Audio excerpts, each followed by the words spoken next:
Honey, if you'd told me 10 years ago I'd be sharing my kitchen with my husband's ex-wife, I'd have laughed you right off my porch. But that's exactly what happened, and the day she showed up, the rain was coming down sideways like the Lord himself was trying to wash something clean.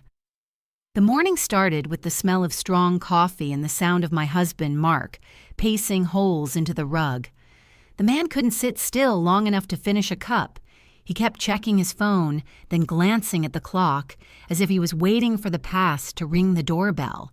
I was standing by the sink, wiping yesterday's dishes that didn't even need wiping, when the knock finally came. 3 soft taps, like someone too polite to belong to any real trouble. But when that door opened, there she was, Clara. Her hair stuck to her face, wet and stringy, and there was a little boy pressed tight against her leg. In one hand she held a folded paper, edges damp and curling. In the other, a suitcase that looked heavier than she did. And Lord help me, my husband's first words were, "Come on in, Clara." "You look cold now, honey." That was the moment I felt the ground tilt. I didn't know then what kind of storm had just walked into my house. But the thunder had already started rumbling.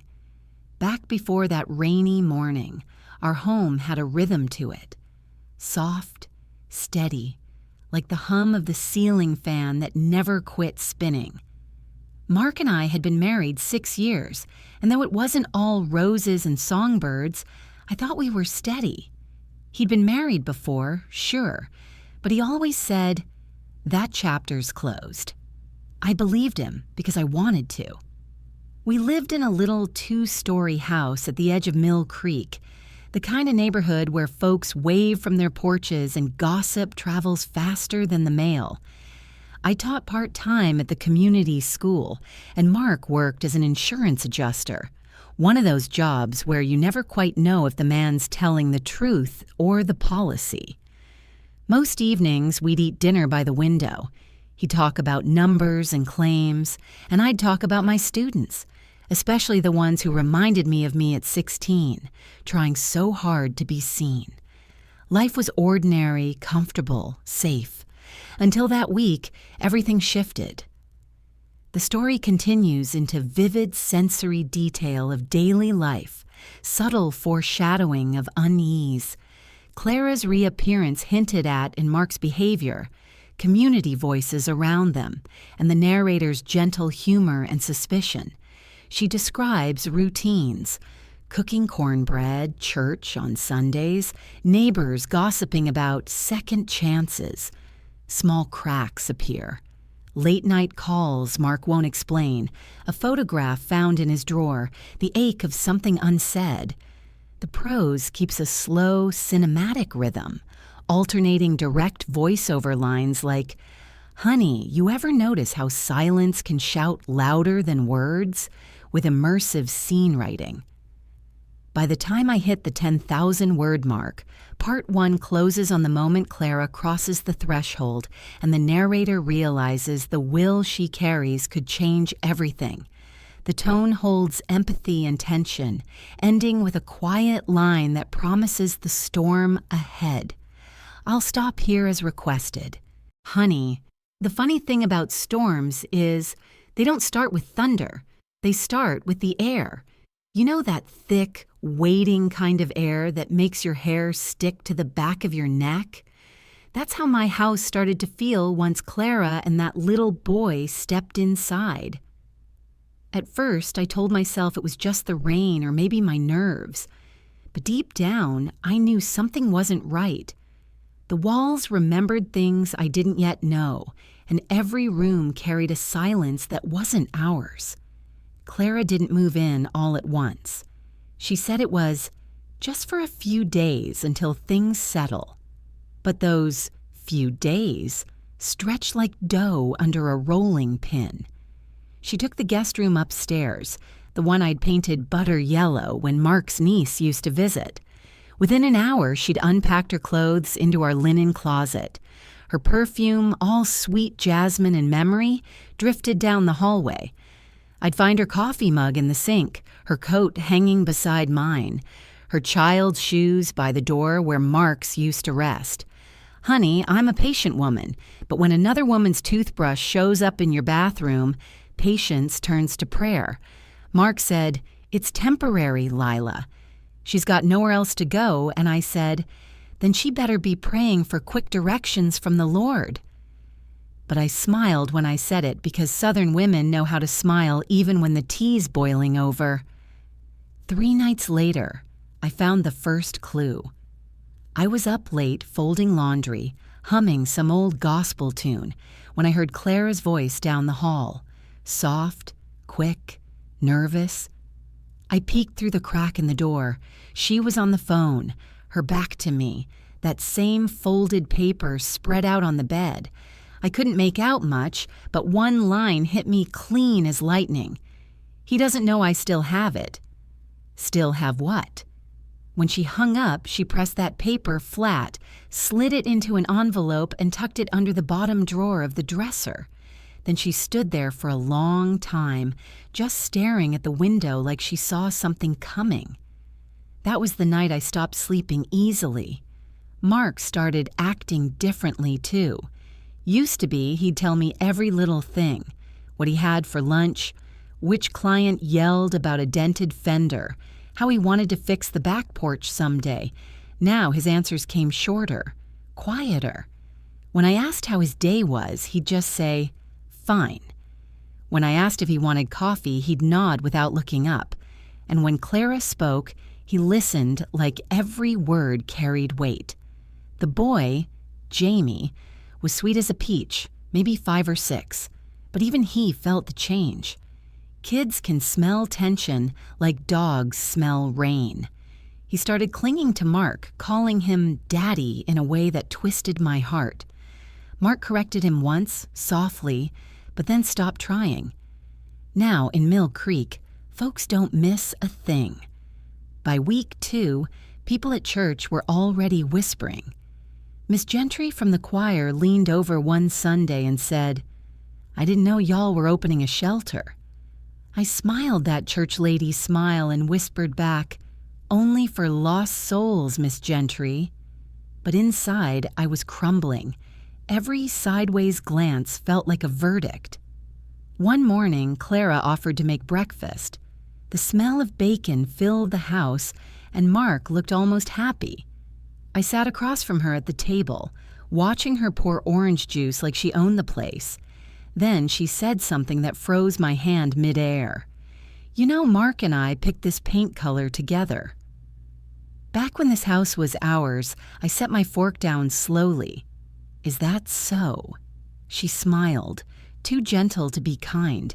Funny how life circles back, isn't it? Honey, my heart went from simmer to boil, because she wasn't wrong. The walls had known her first. That night, after they'd all gone to bed, I went back to that guest room. I pulled open the bottom drawer, lifted it up, and there it was. The envelope. My hand shook like leaves, but I opened it anyway. Inside was a copy of a will, typed neatly, signed by Mark, dated 2 years before our wedding. It read, "I, Mark Henderson, leave the property at 413 Maple Drive to my former spouse, Clara Henderson, and our child, Jamie Henderson. To ensure their stability and security, I swear the heir left the room." My house, the home I'd built, the walls I'd painted, the garden I'd grown, belonged to her. I didn't confront him that night. I just sat on the porch till sunrise, listening to the crickets whisper things I didn't want to hear. The sky turned pink over the magnolia trees, and I thought about every promise he'd made. "You're my future, Lila." But what kind of future is built on someone else's past? When Mark came out for his morning run, he saw me sitting there, eyes swollen from a sleepless night. "You okay?" he asked. "Fine," I lied. "Just thinking." "About what?" "About how people can live in the same house and never see the cracks until it rains." He paused, like he almost understood, but then kissed my forehead and jogged off. Honey, if ignorance is bliss, then truth is the hangover after. Later that week, Clara went grocery shopping and left her purse on the counter. I didn't mean to snoop, but when the bag tipped over, a small brass key slid out marked MC Bank Safe Box 103. Now, I ain't proud of what I did next, but curiosity and heartbreak make strange bedfellows. I jotted down the number, slipped the key back in, and started thinking. Maybe that wasn't just a piece of paper. Maybe it was part of something bigger. That evening, we sat at dinner like strangers. Clara made stew, Mark complimented it, and I stirred my spoon without tasting. When Jamie laughed, I forced a smile so tight it could have cracked glass. Then Clara looked right at me and said, "You've made this place feel like home again." "Thank you for letting us stay." And Mark added, "Yeah, Lila's always been generous." It was the way he said "always been," past tense, that set my teeth on edge. That night, lying beside a man who suddenly felt like a stranger, I made a promise to myself. I'd find out exactly what that would mean and why Clara still had it. Because, honey, if someone's holding the deed to your peace, you better learn how to take it back. I didn't know then that my search for the truth would drag every secret out from under our roof, and that some truths don't just hurt, they rewrite your name. Honey, there's a saying my mama used to whisper when she smelled trouble. When the devil knocks, he doesn't wear horns, he wears a smile. That's the line that floated through my head the night I finally opened Mark's office drawer and found proof that my marriage wasn't just cracked.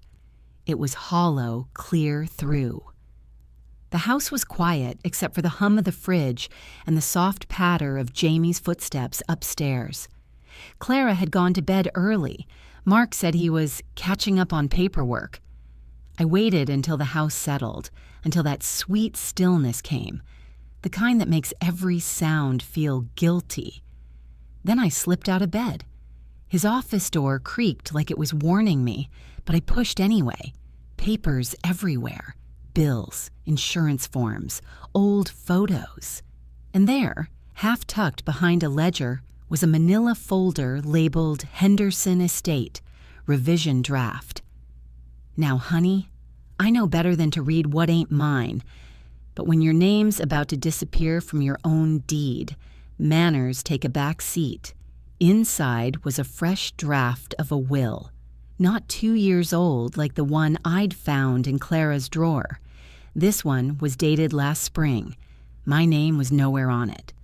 I, Mark Henderson, being of sound mind and body, hereby bequeath the property at 413 Maple Drive to my son Jamie Henderson, to be held in trust by his mother, Clara Henderson. It was typed neatly and clean, but I could see the faint pen indentation of his signature, like a bruise pressed into paper, and just below the witness line, the name Clara Henderson again. She had already signed it. I swear the room spun. The air tasted like iron, and the walls seemed to lean closer, whispering, "You've been living in her house all along." I waited for him in the kitchen, lights low, my heart beating louder than the rain outside. When Mark walked in, still in his work shirt, he froze, like he'd seen a ghost holding his secrets. "Lila, found something in your drawer." Mark, "Lila, what are you talking about?" Lila, "A will, Mark. A whole will that erases me like I never existed." Mark, It's just a draft. Clara asked me to..." Lila, "Clara asked you?" "Lord, I didn't realize your vows included her requests." He tried to reach for me, but I stepped back. His eyes, blue once soft, now clouded, looked older, smaller. Mark, "She lost everything, Lila." "I owed her that much, Lila." "Owed her? And what exactly do you owe me? 6 years, a home, a life I built from her leftovers?" He didn't answer. Silence sat down between us, heavy as a tombstone. Later that night, he confessed, Not all at once, but in pieces, like a man disassembling a lie. When Clara lost her apartment after her second divorce, she came to him for help. He'd promised years ago he'd make sure she and Jamie never ended up on the street, so he drafted a new will, secretly. So if anything happened to him, she'd have the house. I asked, "Did you plan to tell me before or after I paid off the mortgage?" He just stared at the floor. Honey, betrayal doesn't always scream. Sometimes it whispers, "I was trying to do the right thing." And that kind of betrayal cuts the deepest. The next morning, I came downstairs to find Clara already in the kitchen, making pancakes like she'd been doing it for years. Jamie was coloring at the table. Mark had gone to work early. She looked up, smiled, and said, "He told you, didn't he?" I froze. Told me what? About the will? I figured it had come out sooner or later. Mark was never good at secrets. Then she slid a folded document across the counter.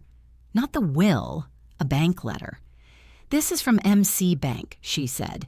"Safe box 103, it's mine, but you might want to see what's inside." Honey, my heart dropped into my shoes. The same number as that brass key I'd found. Clara poured herself coffee, leaned against the counter, and added, "Don't look so shocked, Lila. You're a smart woman. You should know. Men like Mark never really let go of their first families. They just build new ones on top." I told myself I wasn't going. I told myself I'd let sleeping ghosts rest.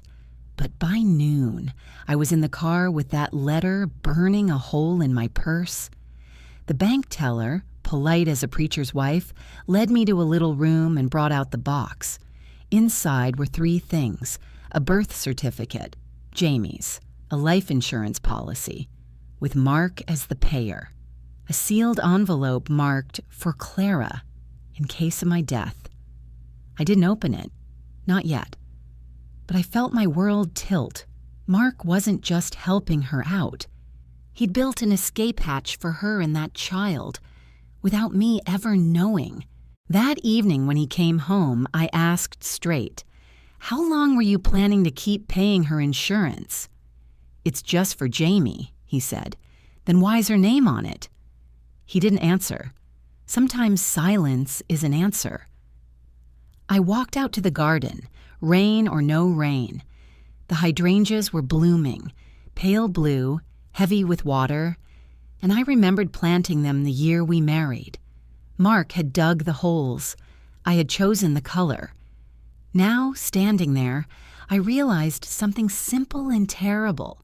Every root I thought we'd planted together, he'd already sown somewhere else.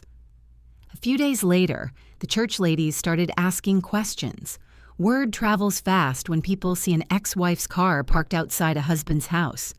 At the Sunday potluck, Mrs. Holloway asked, "Is Clara staying long?" I smiled, said, "Long enough to test my patience and the Lord's mercy." Everyone laughed, but I saw the pity in their eyes. When we got home, Mark was furious. "Why'd you have to make a scene?" "Scene?" "Honey," the scene moved in. "I'm just trying to keep my lines straight." He stormed off, and I realized I wasn't living with a husband anymore. I was sharing a roof with a man balancing 2 families on one soul. That night, I opened the sealed envelope from the bank. Inside was a letter in Mark's handwriting. "Clara, if you're reading this, it means I'm gone. Please take care of Jamie in the house. Don't let Lila sell it when it's not hers to lose." My name again, as a warning, not a blessing. I cried until the ink blurred, not for the house, but for every dinner, every morning coffee, every little moment that had been half truth, half performance. When I confronted her, she didn't even pretend surprise. "He was always mine first," she said. "I didn't ask for your life, Lila. He offered it to me when I needed it. If you're angry, be angry at him, and Lord help me, she was right. For the first time, I saw Clara not as the enemy, but as another woman stuck in the same trap. A man who wanted to be the hero in two stories at once. Still, knowing that didn't make the betrayal hurt any less. It just made it more real. That night, I packed a bag, not to leave forever, but to breathe. I drove out to Mama's old house by the lake, the place where I first learned how to start over. The moonlight skimmed the water, and the crickets sang like they knew my sorrow. I sat on the porch, looked up at the stars, and said to myself, he can keep the house if he wants to, but he can't keep my peace. Because, honey, sometimes the only way to save your home is to walk out of it first. Honey, pain'll break you clean in two, but it'll also show you which half still wants to live. When I left for Mama's lake house, I didn't pack my grief, I packed my backbone. Because there comes a point when a woman gets tired of whispering prayers through someone else's storm. And I was right at that point. The first night there, I sat at the kitchen table that still smelled like lemon oil and old secrets. The window screens rattled in the summer wind, and I heard Mama's voice in my head, clear as if she were there. Lila May, don't ever beg for space in a room you built. That line became my gospel. I spent 3 days alone, no phone calls, no tears after the second night, just quiet thinking, coffee gone cold, and the hum of cicadas. By day 4, I'd made a list. At the top, find a lawyer. Now, small towns have long memories and short patience. The only lawyer I trusted was Evelyn Price, a widow who'd lost her husband in a land dispute and decided no other woman should ever be blindsided again. She listened while I told the whole mess, the will, Clara, the hidden account, the letter that erased me. Evelyn leaned back, eyes sharp behind her glasses. He can't will away marital property without your consent, Lila. Not in this state, I blinked. So the will means nothing. Oh, it means plenty in the court of heartbreak. But legally, you've got rights. You just need to claim them, honey. Those words felt like the first sunrise after months of rain. We decided on 3 steps. Secure my financial documents, deeds, mortgage payments, proof of ownership. Request copies of all wills filed under Mark Henderson. Let Clara know, politely, that the guest room was about to become exactly that again. Evelyn smiled and said, "Don't yell, don't cry, just move like you already won." I came back home on a Wednesday evening. The porch light was off, but I could see silhouettes in the living room. Mark, Clara, and little Jamie watching TV like a picture-perfect family. I walked in, quiet but steady. Clara jumped up. Mark froze mid-sentence. "Lila, evenin'. Don't stop on my account. I'm just here to pick up a few things and set a few straight." I went straight upstairs, gathered papers from the desk, snapped photos with my phone, and came back down calm as Sunday. Mark followed me onto the porch. "Mark, where have you been?" "Lila, finding my footing. You might try it sometime." He sighed and rubbed his face. "Lila, it's complicated." "Only if lying counts as calculus," I said. He looked like a man realizing the house he built was on borrowed land. Evelyn filed an injunction within the week. Nothing dramatic, just paperwork that froze any property transfers until a hearing. When the notice arrived by certified mail, Clara opened it. I was in the kitchen. She came in, waving the envelope. "Clara, you think this'll make him love you again?" "Lila, no sugar. I just think it'll make him honest." Her face went red, then pale. She set the envelope down as if it were on fire. Mark walked in mid-tension. "What's going on?" "Ask your lawyer wife," Clara snapped. He looked at me, hurt, angry, ashamed all at once. "Mark, you didn't have to drag this into court?" "Lila, You dragged it into my kitchen." After that, the house turned cold. Meals were separate, words careful, smiles rehearsed. Jamie started spending more time outside chasing fireflies. Even he could feel the cracks. At night, I'd hear muffled arguments from their side of the hall, Clara wanting out, Mark begging patience. And through it all, I wrote in my notebook, every date, every word, every bruise that didn't show on skin but sat heavy on spirit. Evelyn said, "Paper is power." She was right.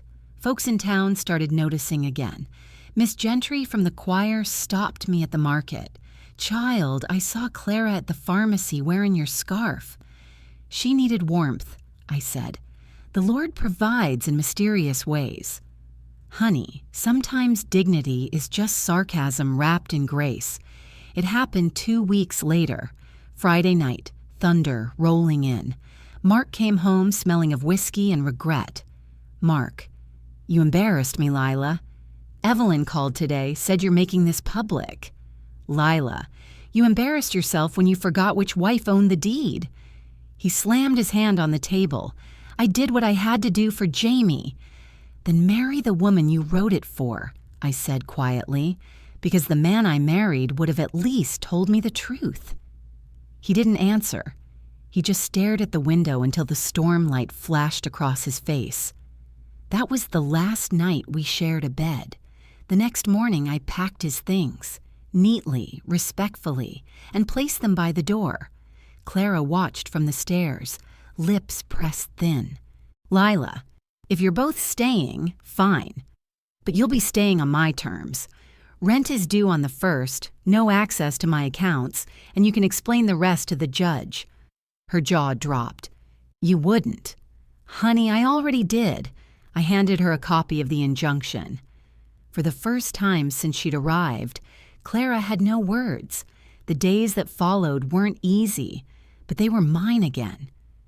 I went back to teaching, repainted the kitchen, and even replaced the curtains she'd picked out. Every brushstroke felt like reclaiming a heartbeat. One afternoon, Jamie handed me a drawing, 3 stick figures holding hands. He said, "You can still be in the picture, Miss Lila." Lord, that boy broke me in half. Children don't see enemies, they see hearts, and somehow his little heart still saw mine. By the end of that month, papers were filed, neighbors whispering, and Mark sleeping in the guest room he'd once promised to another. I wasn't celebrating, just breathing. Because winning back your dignity ain't about revenge, it's about remembering you had it all along. But honey, peace doesn't sit quietly for long. When the hearing notice came in the mail, stamped with both our names, I knew the next chapter wasn't about property anymore. It was about truth. And truth, once it stands up in public, don't sit back down. Honey, folks say secrets can't walk on 2 legs, but mine sure did. Right down Main Street in heels. Once lawyers and gossip meet, you don't need a newspaper. You just need ears. By the time the courthouse date got posted on the bulletin board, half of Mill Creek already had their verdict, and the other half was busy reheating the story for breakfast. The first person to stop me was Pastor Wilkins's wife outside the bakery. "We're praying for you, Lila," she said, squeezing my arm. "Appreciate that," I told her, "but pray for the ones who still lie under oath."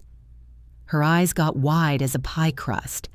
That afternoon, I caught my reflection in the post office window, chin high, hair pinned neat, eyes tired but steady. That's when I realized the difference between humiliation and humility. One's given to you, the other you choose. The courthouse smelled of old wood and wet coats. Mark sat 1 row up beside his lawyer, and Clara next to him, pearls tight around her throat. I sat with Evelyn Price, my own champion, in a navy suit that meant business. When the clerk called our names, every hinge in the room creaked like it wanted a better view. Evelyn spoke first, calm, clear. the kind of voice that could cut butter and pride both. Your Honor, my client, Mrs. Lila Henderson, is the lawful co-owner of the property in question. The opposing party's claim rests on an unsigned draft and an outdated will. Clara's lawyer objected to words like intent, prior obligation, and moral duty.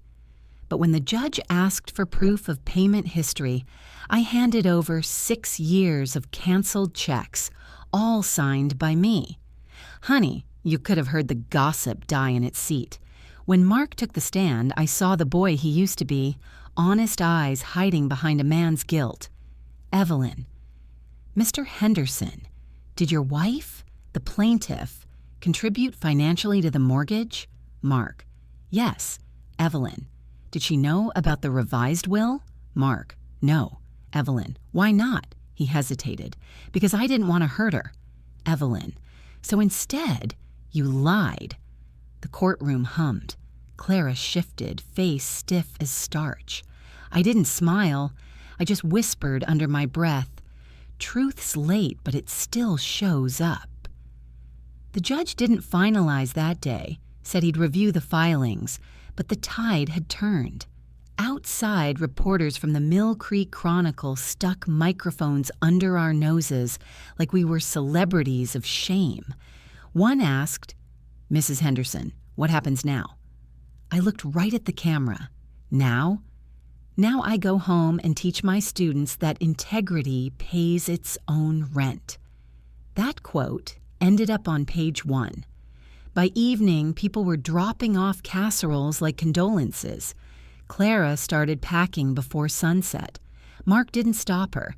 He just stood there while she stuffed years of half-truths into suitcases. When Jamie came to hug me goodbye, he whispered, "Can I still draw you pictures?" I knelt down. "You can draw me a whole new world, baby." One where people tell the truth. He smiled, missing tooth and all, and that's when my heart broke and healed at the same time. By the next Sunday, I was back in church. Miss Gentry sang louder than usual, "Bless her soul." After the service, folks lined up to shake my hand like I'd survived a tornado. Pastor Wilkins said, "Sister Lila, trials reveal character." "Then mine's standing on a witness stand," I replied. Even he laughed. That laughter, the soft, collective kind, felt like a door opening. For months, I'd been the subject of whispers. Now I was the storyteller again. A week later, Mark came by, alone, hat in hand. He looked thinner, older. "You were right," he said. "She's gone for good." I should have listened. To which part? I asked. The don't lie or the don't marry twice in one lifetime? He half smiled, half winced. I didn't mean for any of this. Meanin' doesn't buy forgiveness, Mark. Honesty does, and you spent all yours. He nodded, turned toward his car, and for the first time since the storm began, I felt something close to peace. Not because he'd repented, but because I didn't need him to. A month later, the judge ruled in writing. Property ownership shared jointly will be invalid. All prior drafts void. Evelyn handed me the envelope with a wink. Told you, move like you already won. That night, I sat on the porch with a glass of sweet tea, watching lightning bugs dance over the garden, the same porch where Clara first arrived, the same air that once felt heavy, now smelled like rain and freedom. Honey, life didn't turn into a fairy tale. Bills still came, nights still got lonely, but peace, real grown woman peace, ain't about perfection. It's about knowing the worst has already knocked on your door, and you're still sitting there watching the sunset. And that's where the next chapter begins. Not in court, not in gossip, but in the quiet decision to start again. Honey, when the storm's gone, the silence doesn't come right away. First there's that hum, like the world catching its breath, like your own heartbeat saying, "You made it." That's what I heard the morning after the judge's ruling.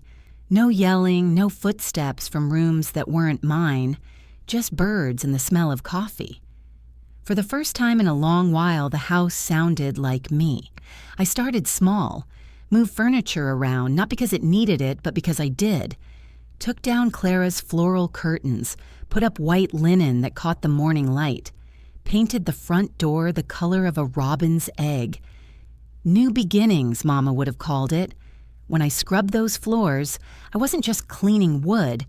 I was washing off someone else's ghost. Every sweep of the mop whispered, "Mine again." That evening I lit a candle, opened all the windows, and let the night air stroll right in. If freedom had a scent, it would be lemon polish and rain. A week later, I wrote a letter to Mark, not to mail, just to empty the ache. We built something good on shaky ground, and I'm not sorry for trying. But I won't be the keeper of your guilt. Take care of yourself, and let me be whole without you.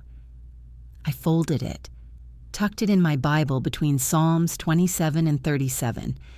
Fear and faith side by side. Going back to school was my saving grace.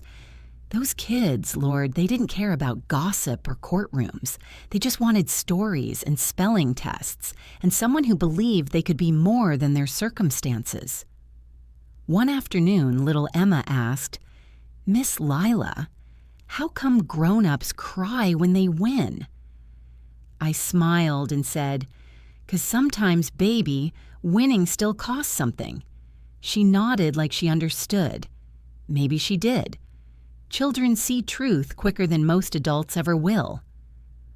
I went back to the lake house that weekend, cleaned the porch, and found an old notebook of Mama's tucked in a drawer. Inside were recipes on one page and advice on the next.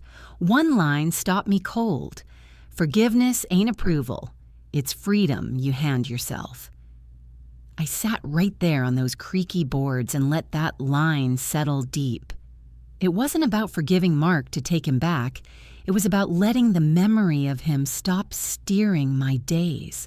So I forgave him, quietly, completely, and felt my shoulders drop like I'd been carrying bricks I didn't own. 2 months later, an envelope arrived. No return address, just my name written softly. Inside was a single page. "Lila, you were right. I chased security and mistook it for love. Jamie asks about you often. He still draws you in his pictures. I'm sorry for the hurt I added to yours. Clara." I read it twice, then smiled a little. People can surprise you, even the ones who nearly ruined you.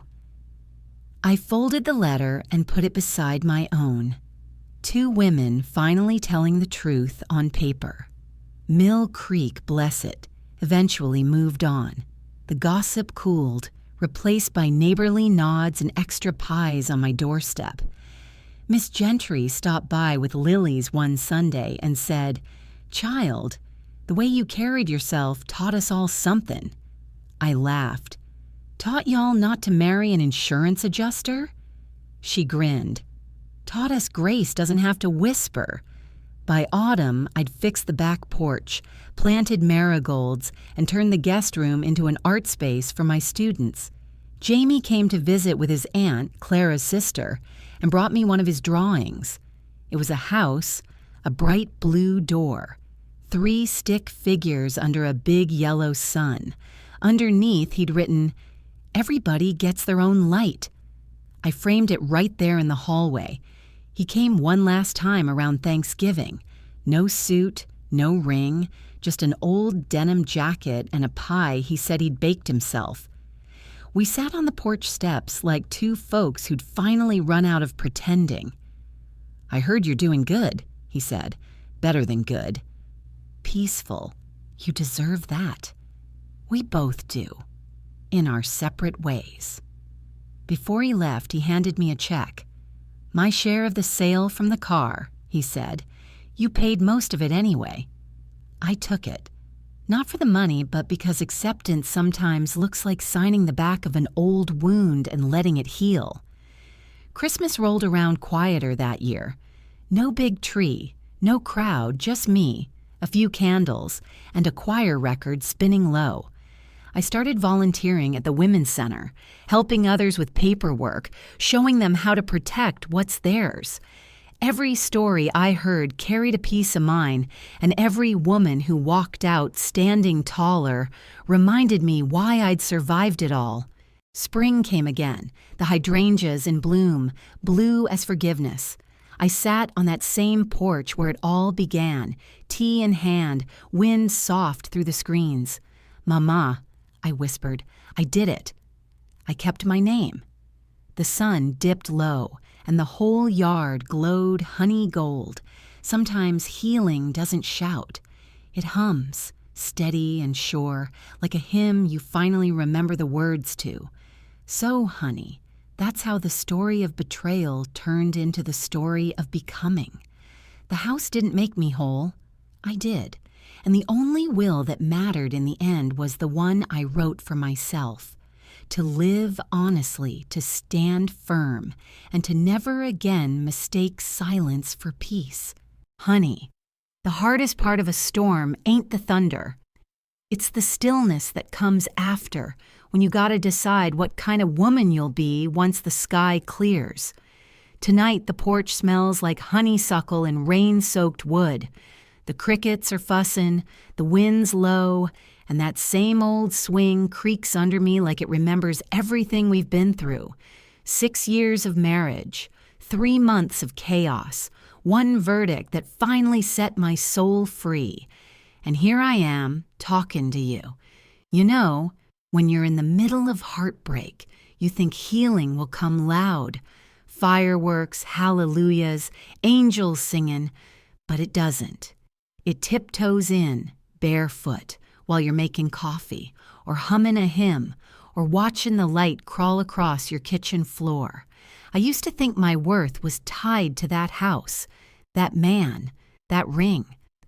Turns out the only deed worth holding was to my own peace of mind. Months passed like good bread rising slow. The garden bloomed again. Marigolds, lavender, a stubborn patch of mint that smelled like redemption itself. I started hosting Sunday teas for the neighborhood ladies. Not gossip, just grace. We'd sit right here on this porch, laughing, telling stories about the kind of things women survive and still manage to smile through. Every week, somebody would bring pie, and somebody would cry a little. And we'd remind each other, you can lose everything but yourself and still be rich. One morning, I got a small envelope with crayon handwriting. Inside was a drawing of 3 houses under one sun. On the back, Jamie had written, "Miss Lila, Mama says we all have our own homes now. But I think God just made more doors, Lord. That child's wisdom nearly broke me again." I hung that picture above the mantel. Every time I look at it, I remember that not every ending is a loss. Some are graduations. So here's what I learned. Sugar. Don't hand over your peace to folks who ain't paid for it. If a person hides the truth once, they'll hide the key next. And forgiveness ain't a favor. It's freedom dressed in Sunday clothes. You can rebuild a life from splinters, but you gotta start with honesty as your hammer. The stars are out now, the same ones that watched me cry on this very porch months ago. They don't look different, but I do. I learned that strength doesn't always roar. Sometimes it just keeps showing up day after day, watering plants and signing papers and humming old songs till the ache turns to peace. If you're sitting somewhere tonight wondering if you'll ever get your life back, listen close, honey. You don't get it back. You get a new one. And sometimes it's softer, smaller, but Lord, it fits better. Now let me ask you, sugar, if someone came knocking on your door holding a piece of paper that said your life belonged to them, would you fight for it? Or would you walk away and build something all your own? Tell me in the comments, baby. I want to know what you do. And while you're here, don't forget to subscribe, not just to the channel, but to yourself. Subscribe to peace, to truth, to the kind of love that doesn't make you question who you are. Because at the end of the day, that's what this porch-sitting woman learned. Houses crumble, wills change, people leave, but dignity, oh, that's generational wealth.